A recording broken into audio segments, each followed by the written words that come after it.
In the dusty frontier town of Redemption Springs, everyone had forgotten about Martha Hendris.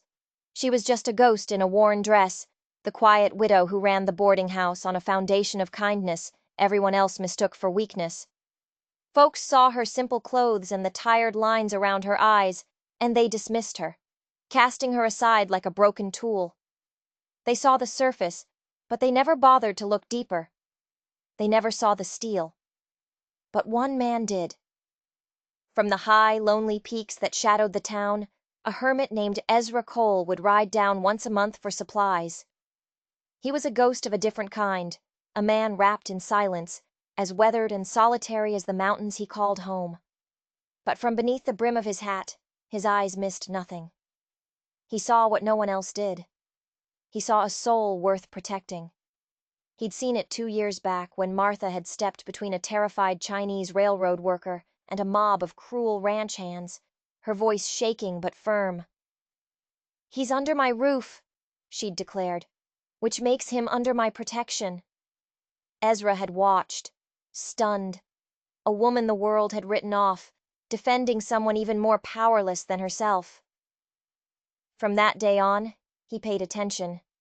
He saw the cold shoulders she endured, the cruel whispers she pretended not to hear.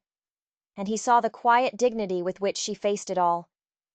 It stirred something in him he thought the war had killed and buried long ago. And then, danger came to town. It didn't ride in on horseback. It was nailed to her front door, a debt that would steal everything she had. But behind that debt was a threat even worse, a gang of ruthless men who wanted to take not just her home, but her dignity. And that's when the quiet mountain man made a choice that would set Redemption Springs on fire. He would risk his land, his supplies, his very life to keep her safe. What makes a man give up everything for a woman the world has cast aside? You're about to find out. The notice appeared on a Tuesday, nailed there by the banker's assistant for the whole town to see. A small crowd gathered, their faces a mix of pity and cruel satisfaction. The words were cold, formal, but the meaning was a death sentence. Martha owed $340 in back taxes. She had 30 days to pay, or the property would be seized. Sold at auction, $340. It might as well have been the moon. Martha stood on her porch, her hands trembling as she read. "Can't run a business on charity," Mrs. Keene from the Mercantile said, loud enough for everyone to hear. Martha carefully unpinned the notice, her fingers numb. She folded the paper, once, twice, as if making it smaller could shrink the problem. She went inside, closing the door softly, and made it to her bedroom before her legs gave out. She sat on the edge of her bed, the paper clutched in her hand. The math was merciless. She had $4.60 in a coffee tin. The boarding house was all she had. Without it, she would be a beggar in a town that had already condemned her. But what she didn't know was that this wasn't about taxes. It was about greed. And the banker, Mr. Garrison, wasn't just collecting a debt. He was setting a trap. The next morning, Martha swallowed her pride and went door to door. She offered to take in laundry, bake extra bread, clean houses. The answer was always no. She went to the bank. Mr. Garrison listened with professional sympathy, which was no sympathy at all. "The taxes are 3 years in arrears, Mrs. Hendris," he said, his eyes cold. "Business is business." She left the bank feeling smaller than she ever had. But what she didn't see was the man who slipped into Garrison's office the moment she left. A man with a scar that twisted his face and eyes as cold as winter ice. Jack Calhoun. "Is it done?" Calhoun asked, his voice a low growl. "She has 30 days," Garrison said, a thin smirk on his lips. "She'll never make it. The property will be yours before the first snow." Calhoun grunted, satisfied. The boarding house wasn't just a building. It sat on the only piece of land that had access to the deep creek, water they needed for a plan far bigger and more dangerous than anyone in Redemption Springs could imagine. Martha Hendris was just a pawn they needed to sweep off the board, And what neither of them knew was that someone had seen it all. Ezra Cole was in town that morning. He saw the notice. He saw Martha's face go pale. And then he saw Jack Calhoun, a ghost from his past, a man he thought he'd left for dead 15 years ago, walk out of that bank. Ezra's hand tightened on the worn leather grip of his pistol. This was no longer about a simple debt. This was about a war he thought he'd already fought, and a monster he now knew he had to kill. That night, back in his cabin, Ezra did something he hadn't done in years. He took inventory of everything he owned: his horse, his traps, his rifle, and his savings. For 15 years, he'd put aside gold and coins. He poured it all onto his table: gold dust in leather pouches, coins of all sizes, a few small nuggets. He counted it carefully. $362.40. Enough. Just enough. This was 15 years of hard, lonely work, his security, everything he had. He could pay her debt and have less than $25 to his name. It was foolish. He barely knew her. But this wasn't about her anymore. It was about Calhoun and Garrison. He remembered the promise he'd made to himself when he first saw her kindness. If Martha Hendress ever needed help, he would be there. He now understood that promise was about to be tested in ways he could never have imagined. Ezra Cole had been many things in his life: a soldier, a captain, a killer, a man running from his own shadow. But he had never broken a promise to himself. He counted out exactly $340. He would ride to Redemption Springs and pay her debt. Not just to save her home, but to make his first move in a war Calhoun didn't even know had begun. He would do it anonymously. She would keep her home and her dignity, but he would be watching, waiting, because he knew Calhoun would not give up so easily. And when he made his next move, Ezra would be ready. Ezra arrived in Redemption Springs as the sun was clearing the mountains. He tied his horse outside the bank and waited. At precisely 8 o'clock, Mr. Garrison arrived. "Mr. Cole," he said, surprised. "You're here early." "I have business," Ezra said, his voice even. Inside, the bank smelled of old paper and greed. Ezra placed the heavy leather pouch on the desk. "I'm here to settle a debt." Garrison's eyebrows rose. "Not mine," Ezra clarified. "Martha Hendress's debt." The banker's expression shifted from surprise to something else: calculation, disappointment. He didn't open the pouch. "Mrs. Hendress's property taxes, $340. You're here to pay it?" "That's right." "May I ask why?" Garrison pressed, his eyes narrowed.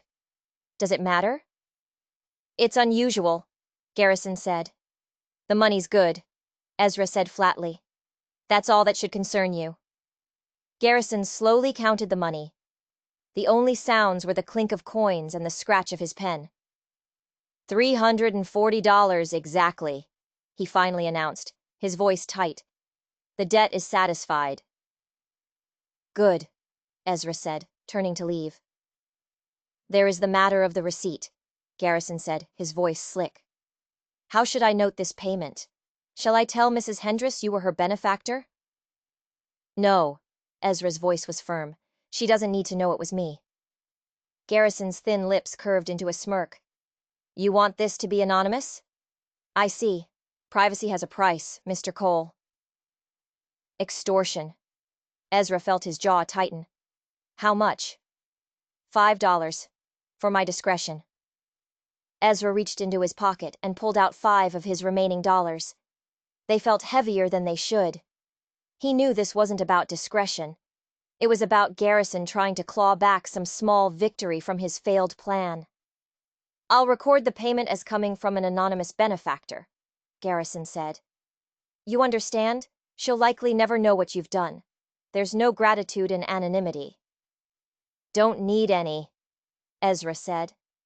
As he reached the door, Garrison called out, "Mr. Cole, for what it's worth, I think what you've done is either remarkably noble or remarkably foolish." "Possibly both," Ezra said, and stepped out into the morning sun.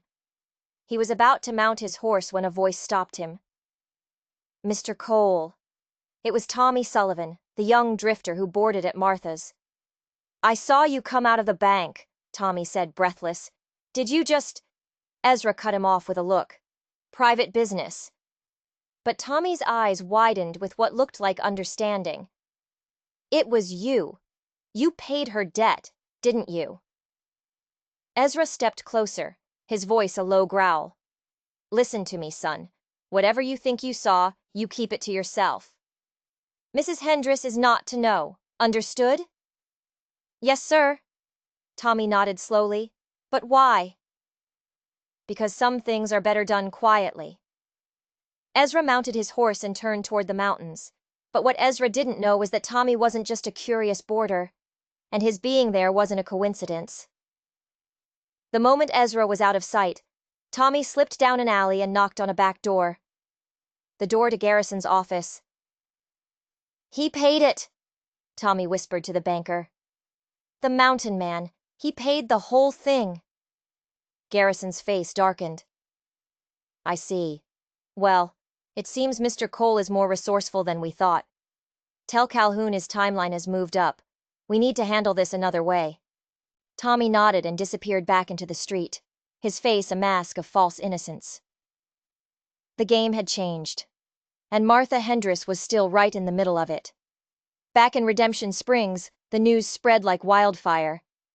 An anonymous benefactor had paid Martha's debt. By noon, the town was buzzing. When the banker's assistant came to remove the notice, he found Martha inside. Mrs. Hendress, your property taxes have been paid in full. Martha stared at him. What? Someone came in this morning and settled the entire amount. Who? The word was a whisper. The benefactor wished to remain anonymous. Her legs felt unsteady. She gripped the doorframe. Someone had paid $340 to save her. But who? She sat at her kitchen table, staring at the receipt. The questions spun in her mind. She had no family, no wealthy friends. Old Jacob came in for his tea. You heard then? I heard, she said. I just don't understand. Maybe you don't need to, Jacob said gently. Maybe you just need to accept it as a blessing. But Martha wasn't built that way. A debt was a debt, even one paid by a ghost. I'm going to find out who did this, she said. I need to thank them. Her search led her nowhere, but it stirred something else. As she tidied up her late husband's things, she found his old ledger. Thomas had been a meticulous man. Tucked in the back, she found an entry from the week before he died. It was short, cryptic. Met with Garrison Rhee. Property line dispute. He claims the creek access isn't mine. Offered to buy it cheap. Something's not right. He's working with someone. A man with a scar. A man with a scar. The words sent a chill down her spine. The creek access? It was just a shallow stream. Why would the bank president want it? It didn't make sense. That evening, as she was sweeping the porch, Mrs. Keene from the Mercantile walked by. Heard you're looking for your mysterious hero, she sniffed. Waste of time if you ask me. Then she added, almost as an afterthought, funny thing though, saw Mr. Garrison the other day, out by the old ridge, talking to that awful Jack Calhoun. You know, the rustler with the scarred face. The world seemed to stop for a moment. Garrison, Calhoun, the creek, her husband's death. It was all connected. This wasn't a random act of kindness. This was a rescue. Someone hadn't just paid her taxes. They had interfered in a dangerous plan, and that someone was now likely in as much danger as she was. The mystery of her benefactor had just become a matter of life and death, and she had a horrifying feeling she knew who it was. The quiet mountain man, the one person who seemed to see everything. Ezra Cole. 2 weeks later, Ezra rode down from the mountains, his supplies running low. He needed flour, salt, ammunition. His remaining money wouldn't go far. He was in the mercantile when Martha walked in. "Mr. Cole," she said, her voice steady. "Good afternoon, ma'am," he replied, touching the brim of his hat, his eyes cautious. "Mr. Cole," she said, choosing her words carefully. "I was wondering if you would consider staying for a meal at the boarding house. There's always more than enough." Ezra's first instinct was to say no, but he saw the look in her eyes. This wasn't just kindness, it was a question. She knew, or at least she suspected. "All right," he heard himself say. "I'd be obliged." That evening, after the other boarders had finished, they sat alone in the kitchen. The air was thick with unspoken words. "It was you, wasn't it?" she finally asked. "Who paid the debt?" He was silent for a long moment. "I couldn't let you lose your home," he finally said. "It's more than that," she pressed.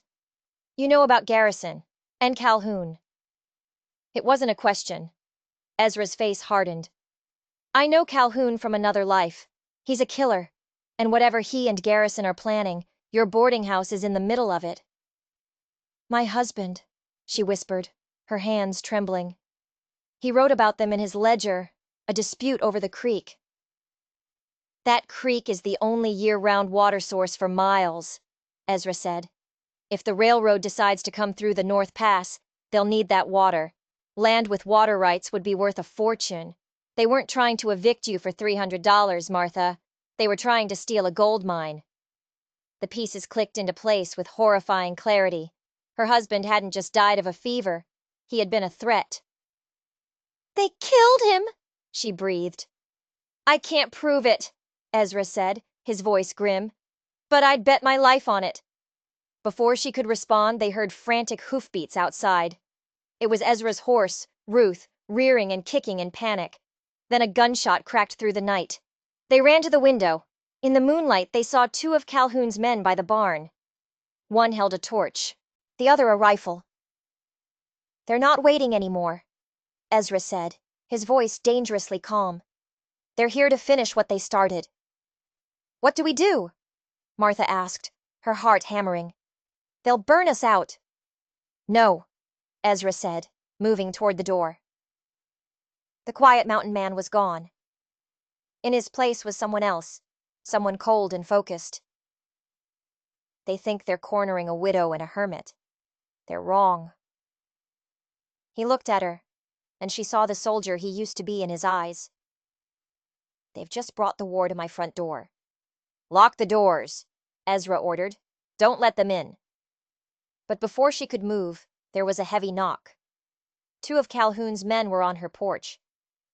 "We hear you run a boarding house," one of them said, his voice mockingly polite. "We'd like some rooms." "I'm afraid I'm fully booked," Martha said, keeping the door open only a crack. "That so?" the man sneered. "Looks empty to me. Boss doesn't like being refused." Just then, Ezra appeared in the doorway behind Martha. His presence was unmistakable. "The lady said she's full up," he said calmly. "Best you respect that." The two men looked at Ezra. "Who are you, old man?" "A friend, and I'm suggesting you move along." The man laughed. "You suggesting? There's 5 of us and 1 of you." "I can count," Ezra said. "Doesn't change what I said." The standoff was broken by Calhoun's voice. He walked up to the porch steps, studying Ezra. "This old woman says she's got no rooms," one of his men explained. "And her friend here thinks he can tell us what to do." Calhoun's cold eyes fixed on Ezra. "That right, friend?" "The lady has the right to refuse service," Ezra said carefully. Calhoun smiled, a terrible expression. "Out here, rights are what men with guns say they are."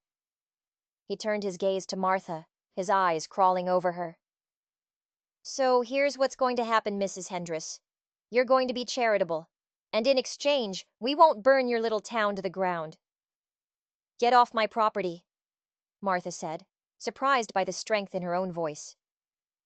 Calhoun's expression darkened. He took a step onto the porch, and Ezra moved to block him. That's close enough, Ezra said quietly. Calhoun stopped, studying Ezra with new intensity. You know what? I'm starting to think you're more than just some mountain hermit. There's something about the way you stand. Military. Ezra didn't respond. Well, let me tell you something, soldier boy, Calhoun snarled. Whatever you were in the war doesn't mean spit out here. Maybe, Ezra said, his voice dangerously low. But not before I end you. And I think you're smart enough to know that's true. For a split second, something flickered in Calhoun's eyes. Recognition. He was facing someone just as dangerous as he was. Well, Calhoun said, forcing a smile. We'll give you and your lady friend a pass, for now. But Mrs. Hendress, he looked past Ezra, you and I aren't finished.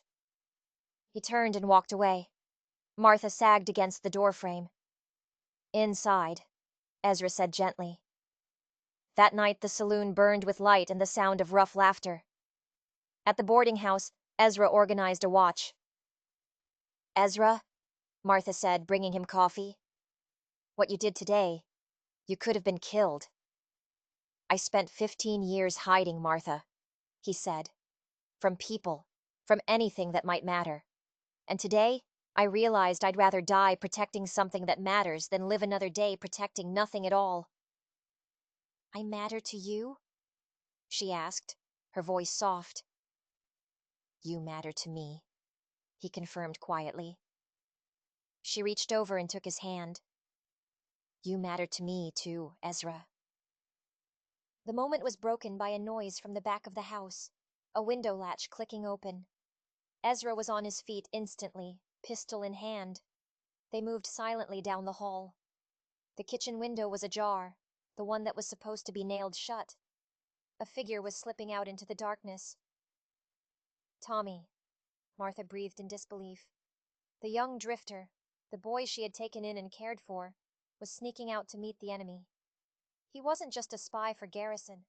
He was working directly for Calhoun. The betrayal cut deeper than any threat. They weren't just fighting an enemy outside. They had one living under their own roof. They confronted Tommy when he crept back in an hour later. His face went pale when he saw them waiting in the darkened kitchen. I can explain, he stammered. Calhoun, he has my sister. He said he'd kill her if I didn't help him. He wants to know what you're planning, and he wants to know where Thomas hid the deed. The deed? Martha asked, confused. The original deed to this land, Tommy explained, his voice shaking. The one that proves the creek is part of your property. Garrison's copy is a forgery. Thomas found out, and that's why they killed him. The real deed is hidden somewhere in this house. That's what they're really after. The truth was a punch to the gut. It was never just about the water rights. It was about destroying the proof of their crime. Why didn't you tell us? Ezra asked, his voice hard. I was afraid, Tommy sobbed. He'll kill her. I know he will. We need to know more about you, Martha said gently to Ezra, turning away from the boy. If we're going to trust our lives to your plan, we need to understand. Ezra nodded. He sat at the kitchen table. From his saddlebag, he pulled a faded photograph. It showed a much younger, clean-shaven man in a Union cavalry officer's uniform. His eyes held a dangerous intensity. Captain Ezra Cole, 3rd Pennsylvania Cavalry, Ezra said, his voice flat. After the war, I stayed on. Fought out west. My last mission was to track Calhoun's gang. They were more than rustlers back then. They were killers. We cornered them, but Calhoun got away. He shot 2 of my men. Left me for dead. I've spent 15 years telling myself that part of my life was over. I was wrong. He doesn't just think I'm some hermit. He doesn't remember me at all.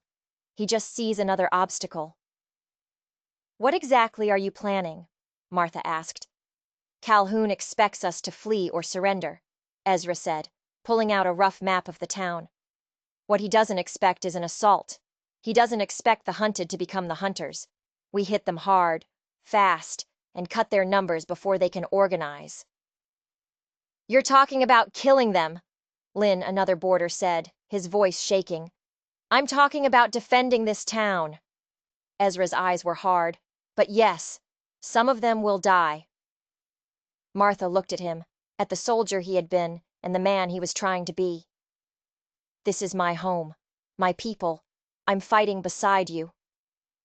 Ezra looked like he wanted to argue, but something in her expression stopped him. You ever fire a gun? My husband taught me. All right, he said, pulling a pistol from his belt. You'll cover me from the boarding house windows. As the sun dropped lower, Ezra stood by the window, watching the saloon. Martha came to stand beside him. Promise me something, she said. That you won't lose yourself in this. I promise, Ezra said. Then the sun touched the horizon. The time for talking was over. Across town, Jack Calhoun poured another whiskey, smiling. He had no idea that a captain of the cavalry was about to bring the war to him. Just after sundown, a crumpled note was found pinned to the sheriff's office. Can't do this anymore. God forgive me. He ran, Tommy said, his hands shaking. The sheriff actually ran. Good, Ezra said quietly. Now we don't have to worry about him getting in the way. He looked at Martha.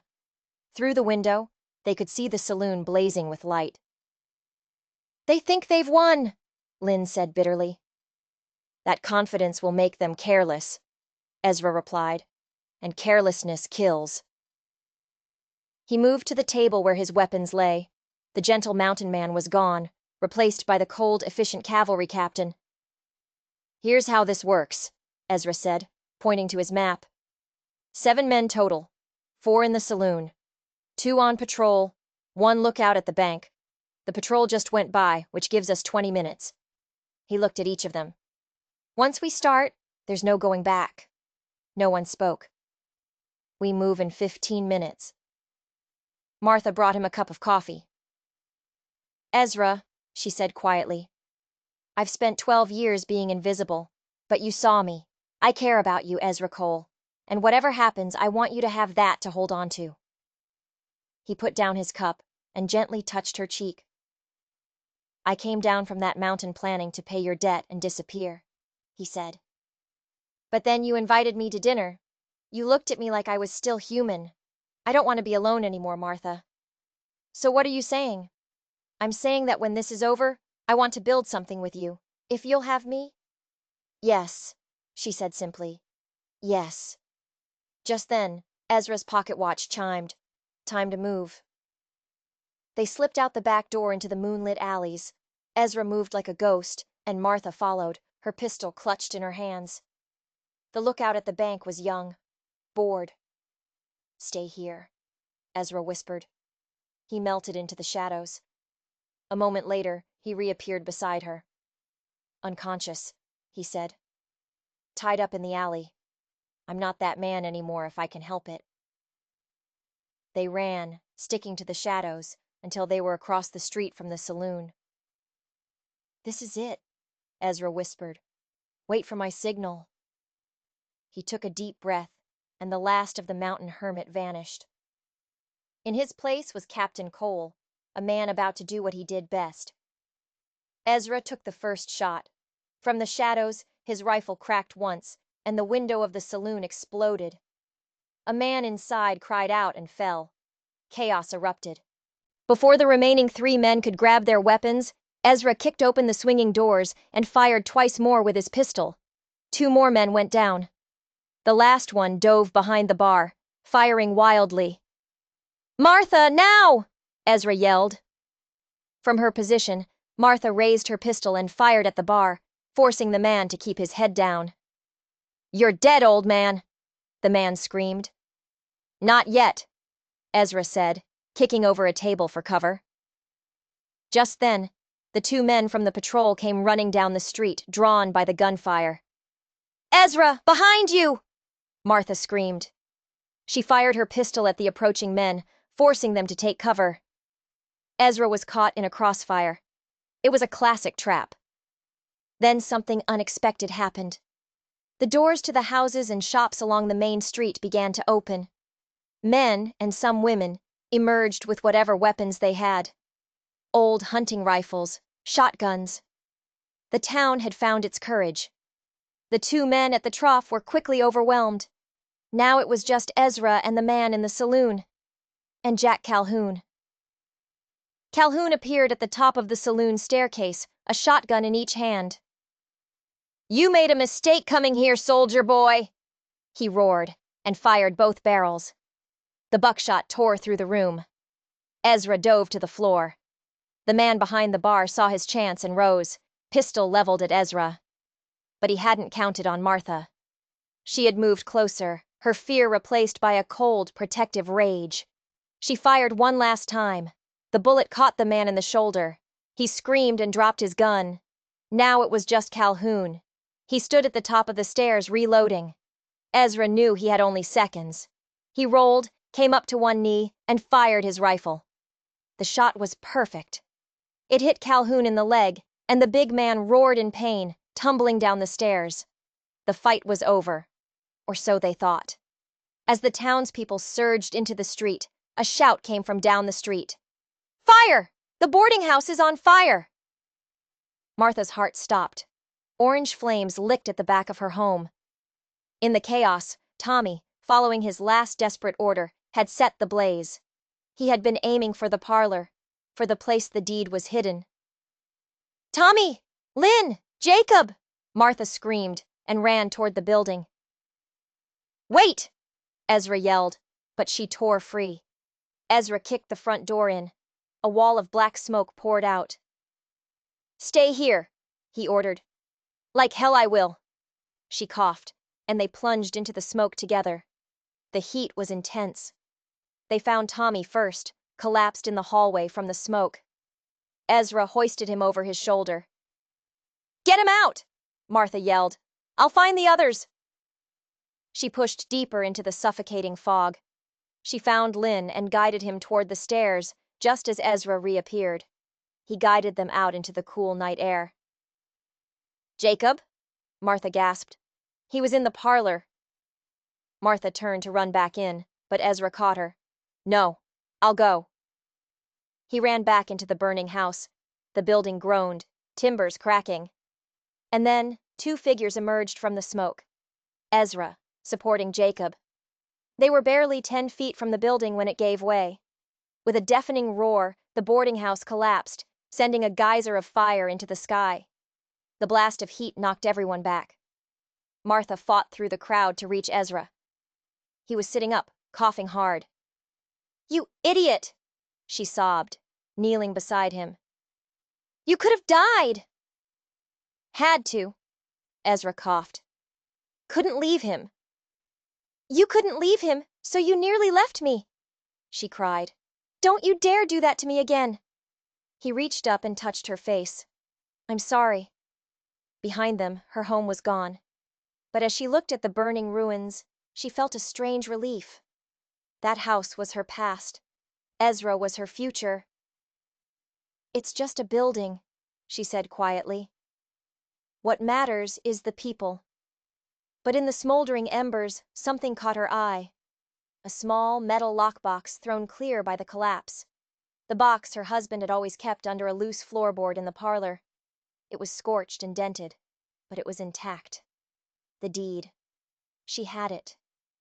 Just as she picked it up, the territorial marshal finally arrived, drawn by the fire. He surveyed the scene, the captured gang, the burned-out building, the armed townspeople.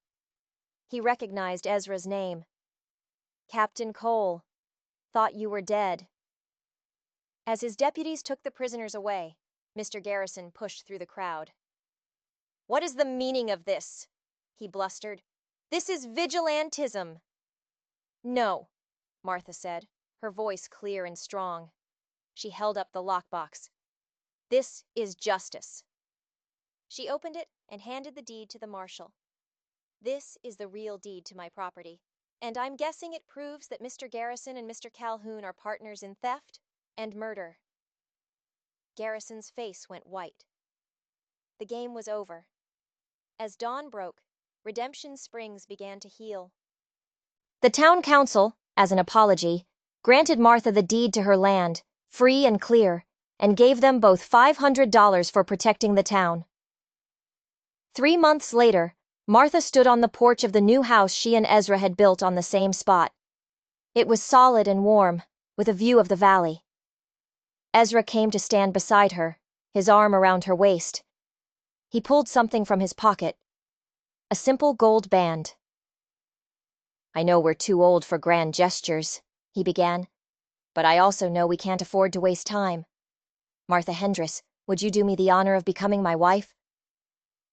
Tears of joy streamed down her face. "Yes," she said. "Absolutely, yes." He slipped the ring on her finger. They had been invisible to the world, but they had seen each other. And in the end, that was all that mattered. They had found their own redemption, not in a town, but in each other. If this story of courage and second chances touched your heart, make sure you hit that subscribe button, because the greatest stories are the ones that prove it's never too late to fight for what matters.